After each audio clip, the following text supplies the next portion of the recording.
Hello friends, কেমন আছো সবাই? আমি রাই পাশে আছি। রাই আবার চলে এলাম তোমাদের সাথে একটা নতুন ব্লগ নিয়ে। আজকে একটা নতুন ক্যাফেতে চলে গেছিলাম। ক্যাফেটার নাম হচ্ছে বংওয়ালা চায়। চলো ভেতরে যাওয়া যাক।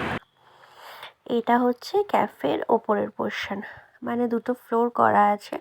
আমরা বসেছিলাম দোতলায়। এই ক্যাফেটাতে আমরা আজকে ফার্স্ট টাইমই গেলাম। তো দেখা যাক কেমন কি হয়।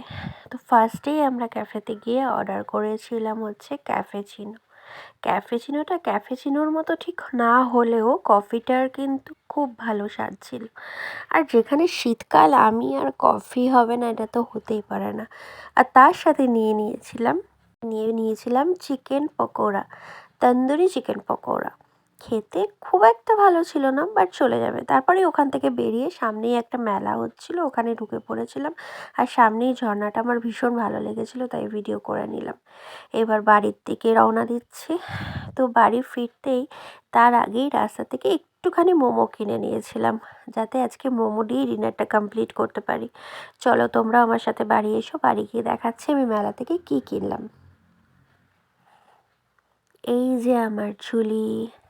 সেভাবে কিছু কিনিনি, জানি না কেন মেলাতে যা দেখলাম সবই ভীষণ দেখা দেখা লাগলো, সবই কমন। জানি না কেন মনে হলো সব কিছুই আমার কাছে আছে। তো সেখানে সব কিছুর থেকে এইটাই একটু অন্যরকম লাগলো, তাই এই নেক পিসটা নিয়ে নিয়েছিলাম।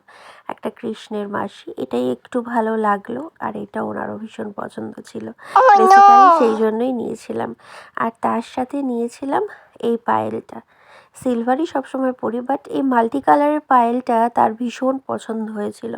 তো তার পছন্দতেই তো পরার আলাদাই আনন্দ, তাই না? তাই এটা নিয়ে ফেলেছিলাম। ভিডিওটা কেমন লাগলো, ব্লগটা কেমন লাগলো জানাতে কিন্তু ভুলো না। তারপরেই একটুখানি মোমো দিয়ে ডিনারটা কমপ্লিট করে ফেললাম। আজকে ভিডিওটা কেমন লাগলো জানাতে কিন্তু ভুলো না। ভালো যদি লাগে তাহলে কিন্তু লাইক কমেন্ট শেয়ার করো। ওকে, টাটা। সবাই ভীষণ ভীষণ ভালো থেকো। হ্যাঁ, মোমোর টেস্ট কিন্তু বেশ ভালোই ছিল, খুবই ভালো ছিল। ওকে, টাটা বন্ধুরা, ভীষণ ভালো থেকো।